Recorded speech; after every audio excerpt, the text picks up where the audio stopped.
ओम शांति। आज है 17 फरवरी 2025 के बाबा के अनमोल मधुर महावाक्य। आज की मुरली में बाबा कहे तुम बच्चों को सदा नशा रहना चाहिए। इस बात का नशा रहना चाहिए तो बाबा कहे तुम्हें ये नशा रहना चाहिए, ऊंचे ते ऊंचे परमात्मा, world almighty authority, God father हमारा मेहमान बनकर हमारे बुलाने पर पतित दुनिया में आकर हमें पावन बना रहे हैं। तो बाबा कहे ऐसा मेहमान जो कल्प में एक ही बार आते हैं तो उसका कितना आदर करना चाहिए। आदर कैसे करेंगे? उसकी श्रीमत पर चल करके श्रेष्ठ और पावन बनने से। बाबा कहे तुम बच्चों को कभी भी इतने ऊंचे ते ऊंची आसामी परमात्मा का निरादर नहीं करना चाहिए। निरादर कैसे करते हैं? तो बाबा कहे जब बच्चे संशय बुद्धि होकर उस बाप का हाथ छोड़ देते हैं, ये निरादर है, क्योंकि फिर माया की मत पर चलने लगते हैं। तो तुम बच्चों को श्रीमत पर चलते हुए बाप का रिस्पेक्ट, रिगार्ड जरूर रखना है। जो बाप आकर हमें ऊंचते ऊंच देवी देवता बनाते हैं, पतित से पावन बनाते हैं और श्री लक्ष्मी श्री नारायण जैसा बना करके नई दुनिया का मालिक बनाते हैं। तो बाबा कहे तुम्हें ऐसे परमात्मा बाप की, ये बहुत बड़े मेहमान की बहुत आदर से, रिस्पेक्ट से उसका बनकर चलना है। सुनते हैं आज के बाबा के अनमोल मधुर महावाक्य। ओम शांति। मीठे बच्चे, बाप तुम्हारा मेहमान बनकर आया है तो तुम्हें आदर करना है। जैसे प्रेम से बुलाया है ऐसे आदर भी करना है, निरादर न हो। आज की मुरली से प्रश्न है, कौन सा नशा तुम बच्चों को सदा चढ़ा रहना चाहिए? यदि नशा नहीं चढ़ता है तो क्या कहेंगे? उत्तर है, ऊंची ते ऊंची आसामी इस पतित दुनिया में हमारा मेहमान बनकर आया है। ये नशा सदा चढ़ा रहना चाहिए, परंतु नंबरवार ये नशा चढ़ता है। कई तो बाप का बनकर भी संशय बुद्धि बन हाथ छोड़ जाते तो कहेंगे इनकी तकदीर। ओम शांति। ओम शांति। 2 बारी कहना पड़े, ओम शांति भी 2 बारी कहना पड़े। यह तो बच्चे जानते हैं कि एक है बाबा, दूसरा है दादा, दोनों इकट्ठे हैं ना। भगवान की महिमा भी कितनी ऊंची करते हैं, परंतु अक्षर कितना सिंपल है।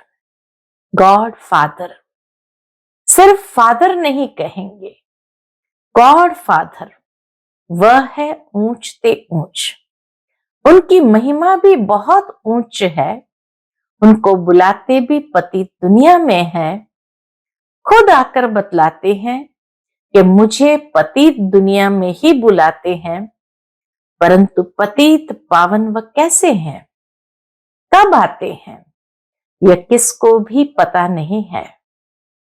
आधा कल्प सतयुग त्रेता में किसका राज्य था, कैसे हुआ, किसको यह पता नहीं है। पतित पावन बाप आते भी जरूर है। उनको कोई पतित पावन कहते, कोई लिबरेटर कहते हैं, पुकारते हैं कि स्वर्ग में ले चलो। सबसे ऊंचते ऊंच है ना, उनको पतित दुनिया में बुलाते हैं कि आकर हम भारतवासियों को श्रेष्ठ बनाओ।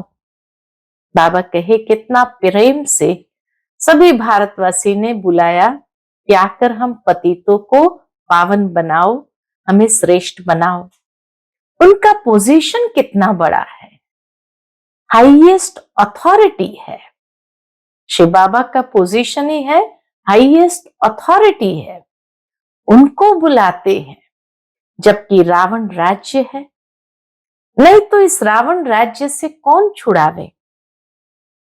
बाप को भी इसीलिए तरस पड़ता है कि इस रावण राज्य से कौन छुड़ावे।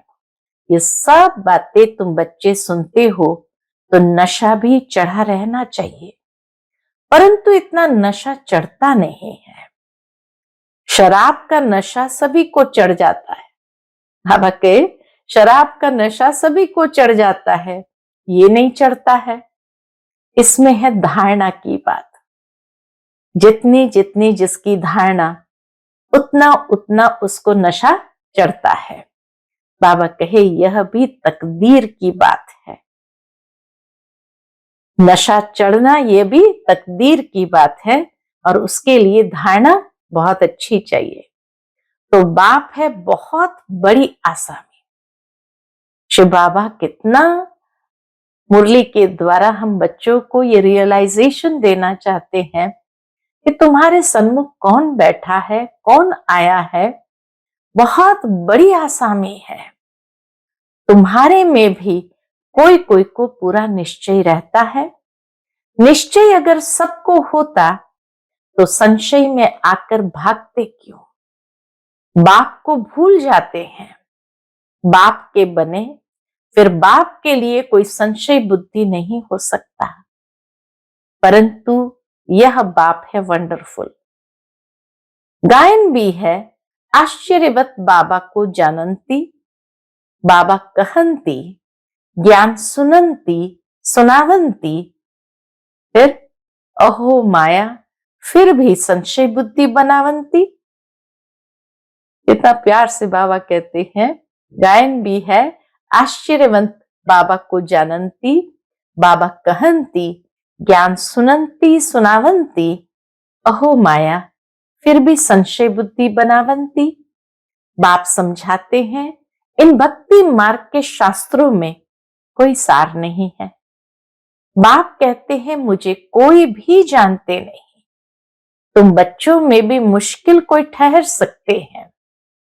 तुम भी फील करते हो कि वह याद स्थायी ठहरती नहीं है।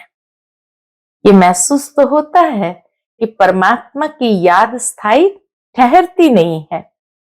क्यों? हम आत्मा बिंदी है, बाबा भी बिंदी है। वह हमारा बाप है, उनको अपना शरीर तो है नहीं। तो जहां आत्मा बिंदी परमात्मा बिंदी, तो दोनों ही खिसकने वाली चीज है। तो बाबा कहे उनको अपना शरीर तो है नहीं जो आकृति को दिल में बसा सके। कहते हैं मैं इस तन का आधार लेता हूं, मेरा नाम शिव है। मुझ आत्मा का नाम कभी बदलता नहीं है। तुम्हारे शरीर के नाम बदलते हैं, शरीर पर ही नाम पड़ते हैं। शादी होती है तो नाम बदल जाता है। पहले के जमाने में नाम बदल देते थे ससुर घर के, लेकिन अभी तो वही नाम चलता है। तो शादी होती है तो नाम बदल जाता है, फिर वह नाम पक्का कर लेते हैं।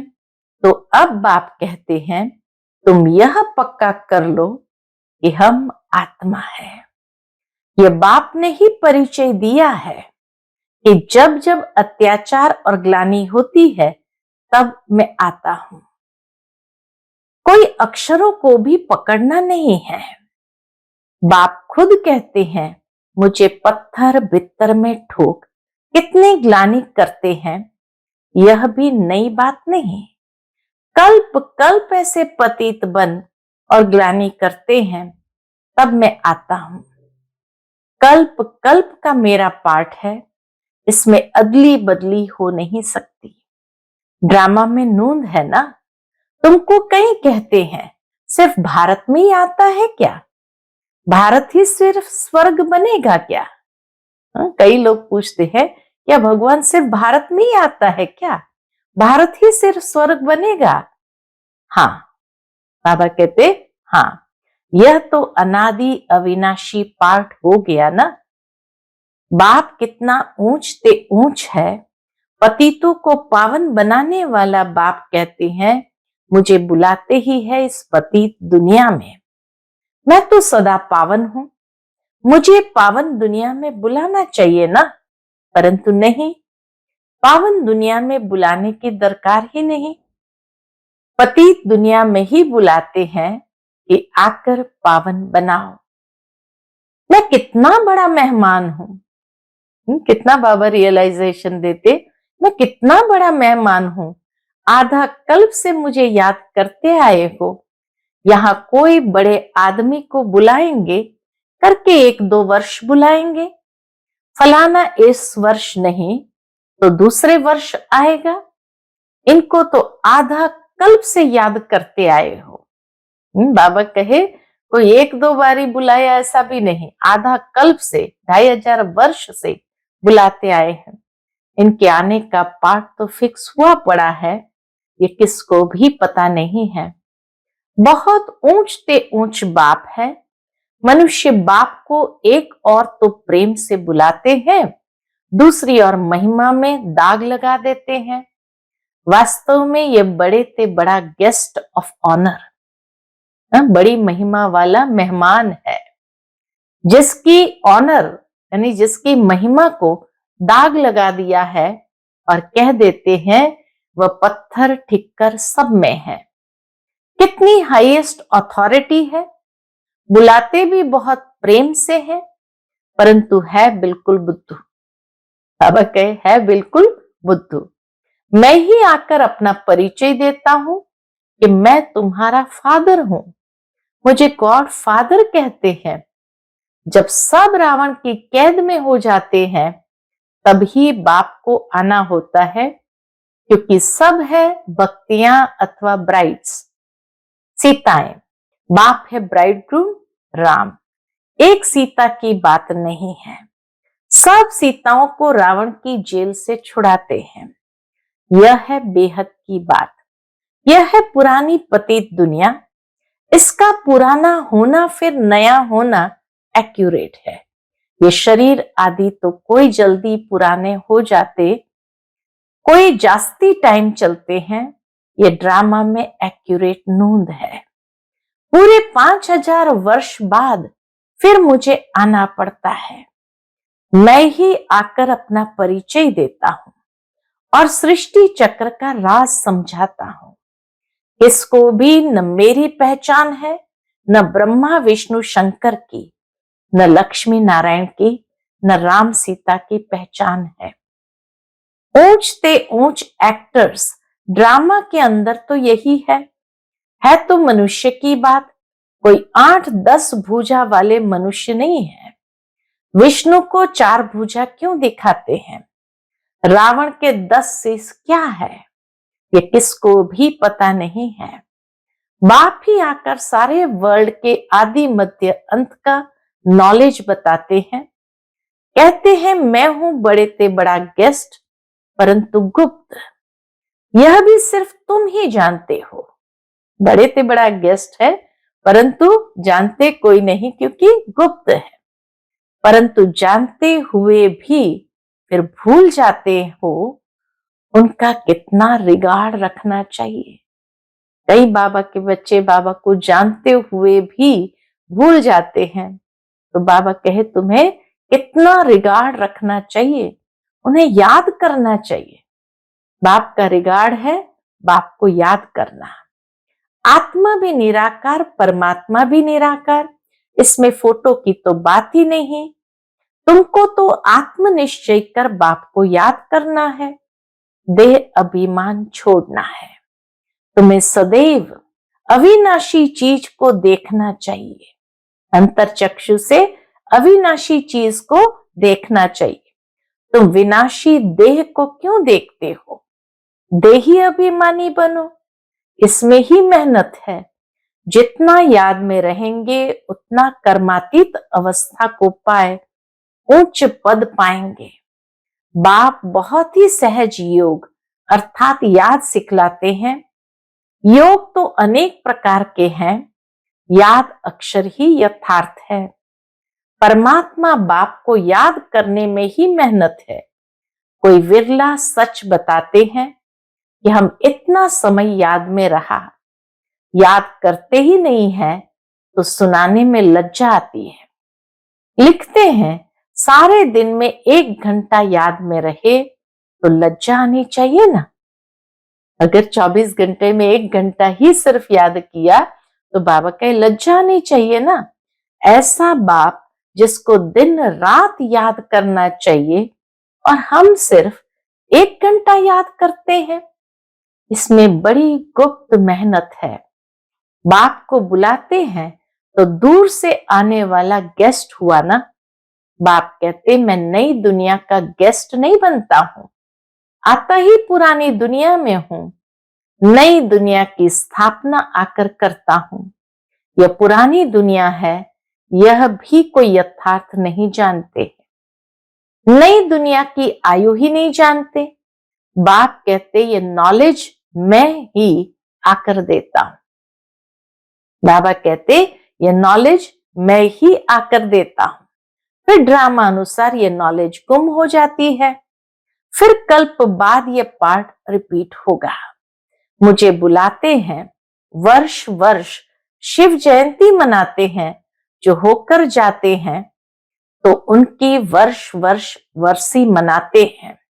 शिव बाबा की भी 12 मास बाद जयंती मनाते हैं, परंतु कब से मनाते आए हैं ये किसको भी पता नहीं है। सिर्फ कह देते हैं कि लाखों वर्ष हुए। कलयुग की आयु ही लाखों वर्ष लिख दी है। बाप कहते हैं यह है 5000 वर्ष की बात। बरोबर इन देवताओं का भारत में राज्य था ना। तो बाप कहते हैं मैं भारत का बहुत बड़ा मेहमान हूं। देवताओं का राज्य भी भारत में है। फिर देवताएं गिरे भी सबसे पहले भारत में। तो भारत का बहुत बड़ा मेहमान हूं, क्योंकि भारतवासियों ने ही आधा कल्प पुकारा है। मुझे आधा कल्प से बहुत निमंत्रण देते आए हो। जब बहुत दुखी होते हैं तो कहते हैं हे पतित पावन आओ। मैं आया भी हूं पतित दुनिया में। रथ तो हमको चाहिए ना। आत्मा है अकाल मूरत, उनका यह तख्त है। बाप भी अकाल मूरत है, इस तख्त पर आकर विराजमान होते हैं। ये बड़ी रमणीक बातें हैं और कोई सुने तो चकित हो जाए। अब बाप कहते बच्चे मेरी मत पर चलो। समझो शिव बाबा मत देते हैं। शिव बाबा मुरली चलाते हैं। ये कहते हैं मैं भी उनकी मुरली सुनकर बजाऊंगा। ब्रह्मा बाबा भी कहते हैं मैं भी उनकी मुरली सुनकर बजाऊंगा। सुनाने वाला तो वह है ना। यह नंबर 1 पूज्य, सो फिर नंबर 1 पुजारी बना। अभी ये पुरुषार्थी है। बच्चों को हमेशा समझना चाहिए हमको शिव बाबा की श्रीमत मिली है।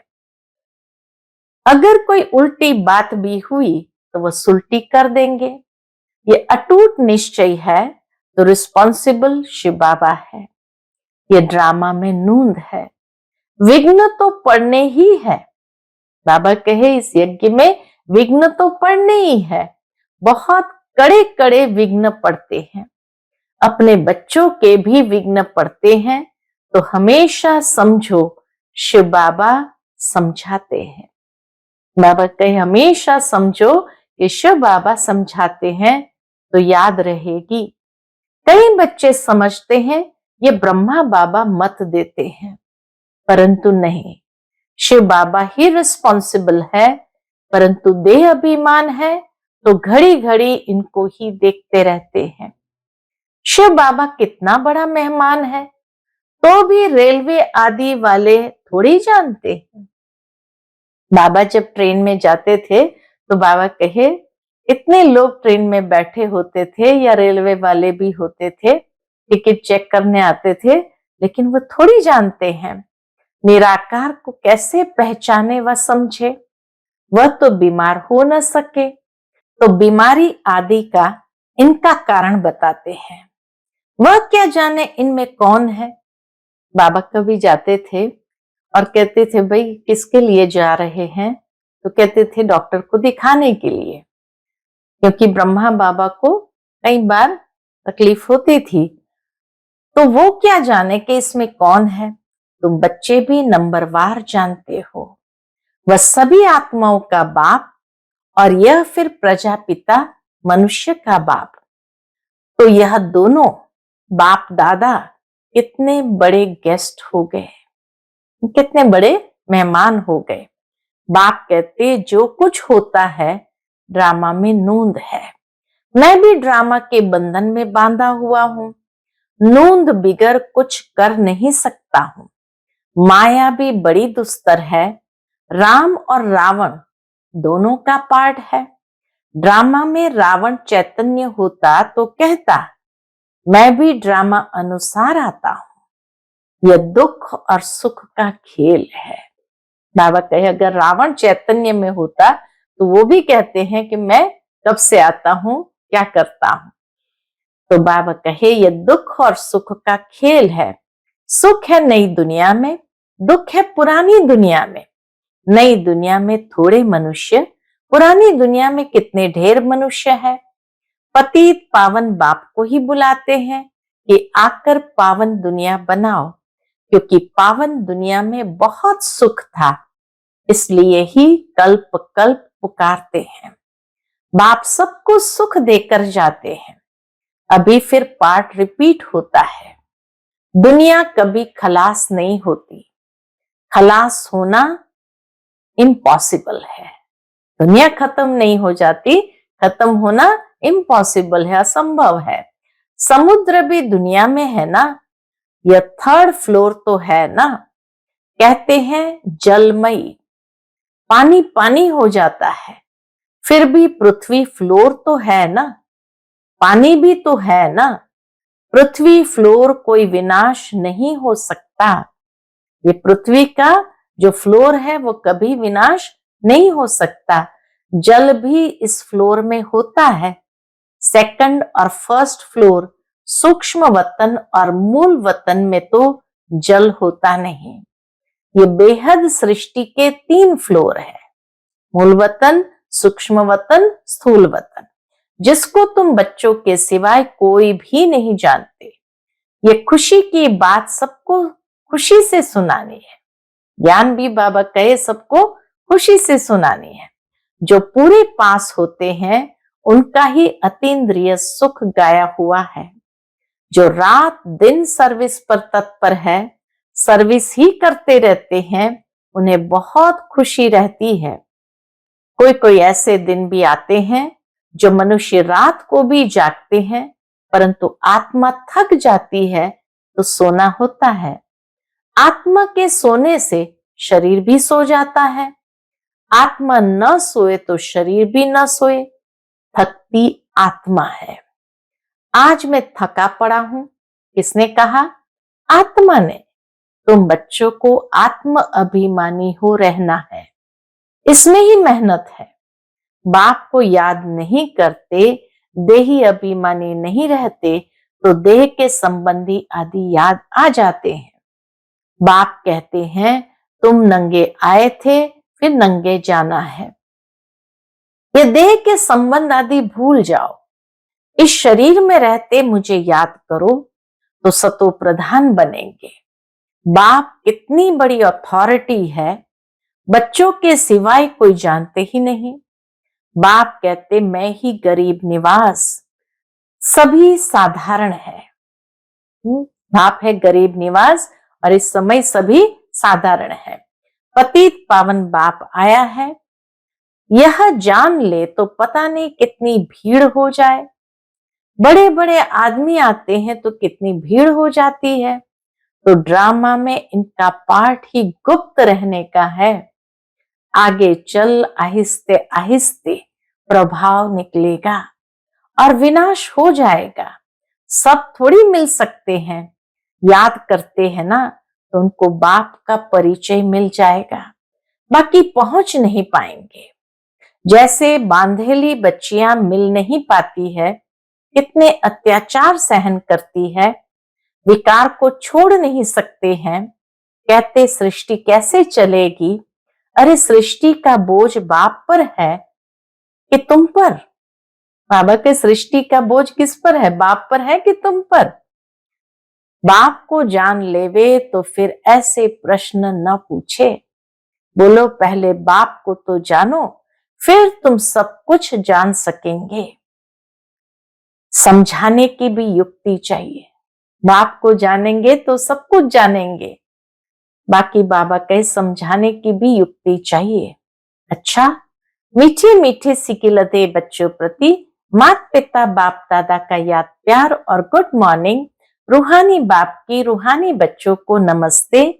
हम सभी रूहानी बच्चों की रूहानी माता पिता बाप दादा को याद प्यार, गुड मॉर्निंग और नमस्ते नमस्ते। शुक्रिया बाबा, शुक्रिया। आज की मुरली से धारणा के लिए मुख्य सार है। पहली पॉइंट, सदा ही हाईएस्ट अथॉरिटी बाप की याद में रहना है। विनाशी देह को न देख, देही अभिमानी बनने की मेहनत करनी है। याद का सच्चा सच्चा चार्ट रखना है। दूसरी पॉइंट, दिन रात सर्विस में तत्पर रह अपार खुशी में रहना है। तीनों लोकों का राज सबको खुशी से समझाना है। शिव बाबा जो श्रीमत देते हैं उसमें अटूट निश्चय रखकर चलना है। कोई भी विघ्न आए तो घबराना नहीं है। रिस्पॉन्सिबल शिव बाबा है, इसलिए संशय न आए।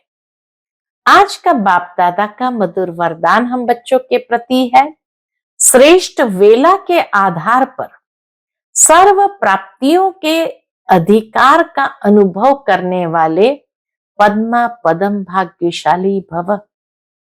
श्रेष्ठ वेला के आधार पर सर्व प्राप्तियों के अधिकार का अनुभव करने वाले पद्मा पदम भाग्यशाली भव।